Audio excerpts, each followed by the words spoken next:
तो इसी तरह से हमारा जो थर्ड वाला क्या था, traffic in human beings, means कि यहाँ पे बाइंग एंड सेलिंग जो हो रही है, बाइंग एंड सेलिंग जो हो रही है, किसकी सेलिंग एंड बाइंग हो रही है, ह्यूमन बींग्स की, ह्यूमंस की हो रही है। यहाँ पे ह्यूमंस मेनली पता है कौन होता है, मेनली फीमेल्स की होते हैं। तो इसी तरह से ये चीज़ें जो हैं वो बहुत गलत है। आपने न्यूज़ में बहुत बार सुना होगा कि कुछ बच्चे किडनैप हो जाते हैं, मिसिंग हो जाते हैं, नहीं मिलते। तो ये जाते कहाँ हैं, ये एक्चुअली ये इनके एक ग्रुप होता है, ये वाले लोग जो होते हैं इनको क्या करते हैं, बच्चों को इस तरह से पकड़ लेते हैं और बाद में फिर इसको सेल कर देते हैं। तो ये क्या हो रहा है, एक्सप्लॉयटेशन हो रहा है। तो जाने अनजाने कहीं ना कहीं अगर ऐसा चलता है तो हमें, हमारे गवर्नमेंट ने कहा कि इसके खिलाफ हमें क्या करना चाहिए, आवाज़ उठाना चाहिए। We should stop all this exploitations. तो ये चीज़ें हो गई हमारी। फिर हमारा आता है fourth right to freedom of religious.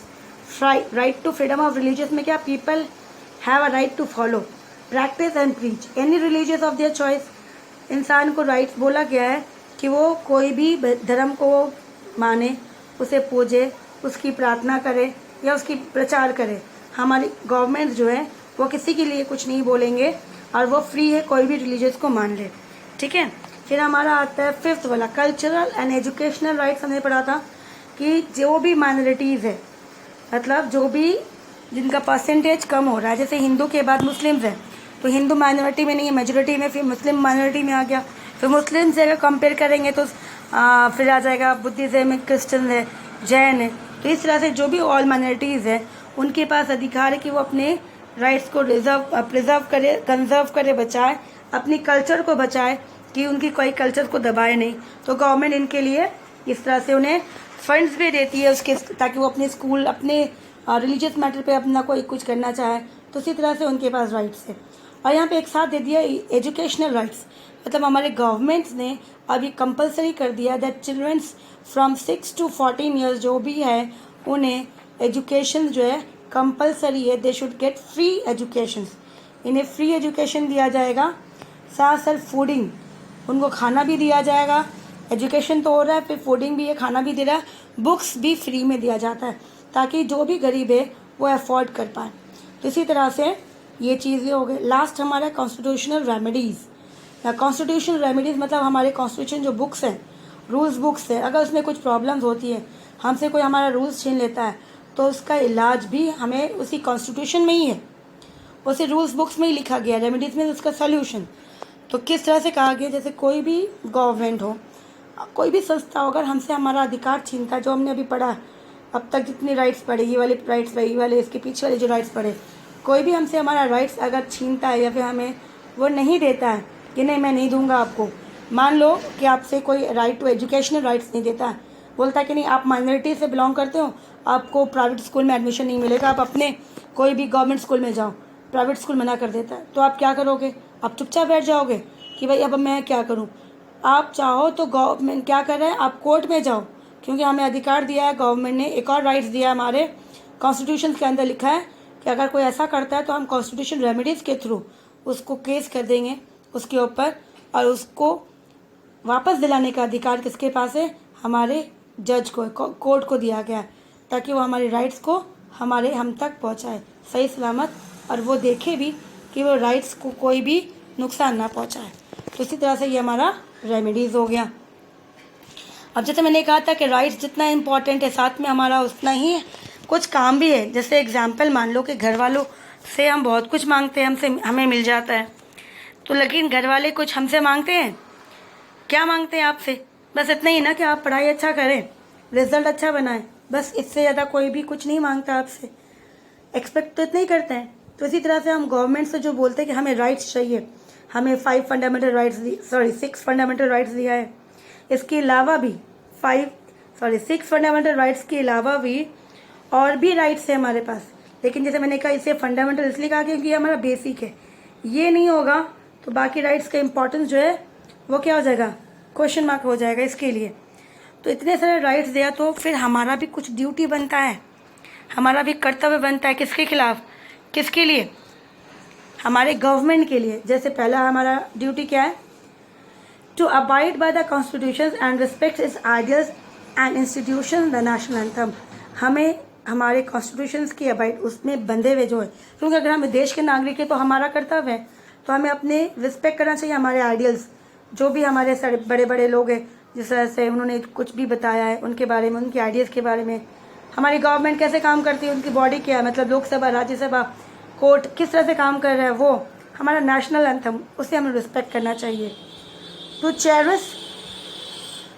Cherish and follow the noble ideas which inspire our national struggle for freedom. जो भी देश के लिए जिन्होंने बहुत काम किया है, जो अपनी जान दे दे रहे हैं, हमें उनके लिए क्या करना चाहिए, गर्व होना चाहिए। उनकी नोबल, उन्होंने इतना अच्छा काम किया है, उसके लिए हमें उनके लिए सचमुच उनके लिए चेरिश करना चाहिए, फिर चेयर करना चाहिए। फिर third, to uphold and protect sovereignty, unity and integrity of India.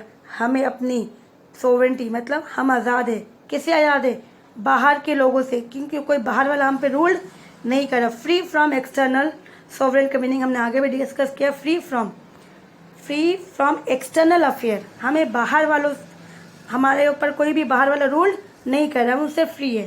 साथ में क्या, यूनिटी, हम अलग अलग है लेकिन हमारे अंदर क्या, यूनिटी है, और यही हमें बांध के रखता है, तो इसे हमें क्या करना चाहिए, बचा के रखना चाहिए। फिर हमारा नेक्स्ट है to defend the country and render national service. देश को बचाना है, जब भी ज़रूरत पड़े हमें, देश हमें जब भी बुलाए, हमें उसके काम के लिए आगे बढ़ना चाहिए, कुछ भी हो जाए हमें ना नहीं बोलना चाहिए। टू प्रोमोट हारमोनी किसे बोलते हैं, भाईचारा, देशभक्ति, प्रेम, एक दूसरे के साथ मिलकर रहना, इसे कहा जाता है। फिर to value and preserve the rich heritage of our composite culture. जो हमारे पूर्वज, हमारे जितने सारे हिस्ट्री से जो भी हमें मिली है धरोहर, उसे हमें बचा के रखना है, हमें उसे, हमारे कल्चर को भी बचा के रखना, क्योंकि कल्चर भी हमारे लिए एक हमारा हेरिटेज है। To protect and improve the natural environment. हमारा जो वातावरण है जिसमें हम रहते हैं, उसे भी बचाना है। अगर वो प्रदूषित हो जाता है, मतलब पॉल्यूट हो जाता है, तो आप सांस कहाँ लोगे, फिर हम उसी पॉल्यूशन में रहेंगे, फिर हम भी तो पॉल्यूशन में रहने से क्या हो जाएगा, स्वास्थ्य जो है हमारा हेल्थ खराब हो जाएगा। तो इसी तरह से it is also our duty to protect and improve, हमें उसे इम्प्रूव भी करना है। फिर नेक्स्ट क्या है, to develop scientific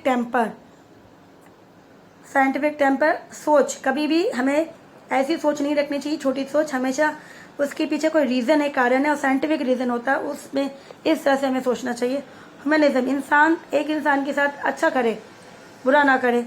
in spirit of inquiry and reforms, हमेशा खोज रखना चाहिए कि भाई क्यों हुआ, कारण क्या है, और अगर सही नहीं है तो उसको सुधारे, रिफॉर्म करे, ठीक है। फिर to safeguard public property, government property, इसका मतलब नहीं बोलते हमारा तो तोड़ फोड़ दो, भाई आप हो तो फिर आपके बाद जो आएगा वो भी तो उसको यूज़ करेगा, तो ये हमारा ड्यूटी बनता है कि हम पब्लिक प्रॉपर्टी को सेव करें। To strive toward excellence in all the spheres of individual and collective activities. अब जो भी यहाँ पे एक्टिविटीज़ है, जो भी एक्सेलेंस है, जो भी काम हो रहा है, सभी कोई भी फील्ड में हो, सभी इंडिविजुअल्स वो सब एक साथ उसको कलेक्ट करके रखना चाहिए, उसको स्ट्राइव बचा के रखना चाहिए, ताकि वो आगे हमारे लिए काम आए। तो इसी तरह से हमारा जो है वो 11 फंडामेंटल ड्यूटीज़ है। और उससे पहले यहाँ पे कुछ था, आप देखोगे एक्स्ट्रा बाइट्स में, the right to property was initially a fundamental rights provided to the peoples under the Indian Constitution. It was taken away by the 44 amendments of the it is now only a legal rights. तो पहले कहा गया right to property जो है ना, ये भी fundamental rights में लिखा गया था, लेकिन बाद में इसको हटा दिया गया और इसे लीगल राइट्स के अंदर डाल दिया गया, ठीक है। जैसा मैंने बताया था कि फंडामेंटल राइट्स के अलावा भी बहुत सारे राइट्स हमारे लिए। अब आता है हमारा लास्ट जो टॉपिक है इस चैप्टर का, directive principle of state policy. इससे शॉर्ट में समझ लो आगे कि डायरेक्टिव प्रिंसिपल्स का मतलब क्या है। मतलब जो चीज़ें कॉन्स्टिट्यूशन में लिखा गया है, सब कुछ रूल्स एंड रेगुलेशन के, स्टेट गवर्नमेंट के पास क्या रूल्स है, सेंट्रल के पास क्या रूल्स है, तो इसी तरह से स्टेट गवर्नमेंट को ऐसा भी दिया गया है कि अपने अपने एरिया के पास जब वो काम कर रहे हैं तो स्टेट्स के पास जो रूल्स है वो रूल्स क्या करें, वो डायरेक्ट फॉलो करें, ताकि वो उस पर्टिकुलर एरिया को जो बेनिफिट मिले, ठीक है, उस एरिया को वो बेनिफिट करे। जैसे अभी मान लो एरिया में इलेक्ट्रिसिटी के प्रॉब्लम्स है, पानी की प्रॉब्लम्स है, तो ये स्टेट गवर्नमेंट के पास पावर है कि वो उसे डायरेक्टली से सॉल्व करे। तो ऐसी चीज़ें जो हमारे लिए डेली नीड्स में आता है और उसी एरिया में जो गवर्नमेंट होता है वो उसके अंदर आता है कि उस चीज़ों को वो सॉल्व करे, उसे। तो इस तरह से इस चीज़ों को कॉन्स्टिट्यूशन में ही लिखा गया है कि जो स्टेट पॉलिसी है should be put into directive principles, ताकि उसे फटाफट सॉल्व किया जाए डायरेक्टली। तो there are certain guidelines laid down in the Indian constitution which gives the government a road map to work and adhere to the spirit of this principles. इनमें इस तरह से कॉन्स्टिट्यूशन में सब चीज़ों के बारे में लिखा गया ताकि गाइडलाइंस भी दिया गया कि कैसे काम करना है और कैसे हम आगे बढ़े, इसकी प्रिंसिपल्स क्या होने चाहिए, स्पीड्स क्या होने चाहिए।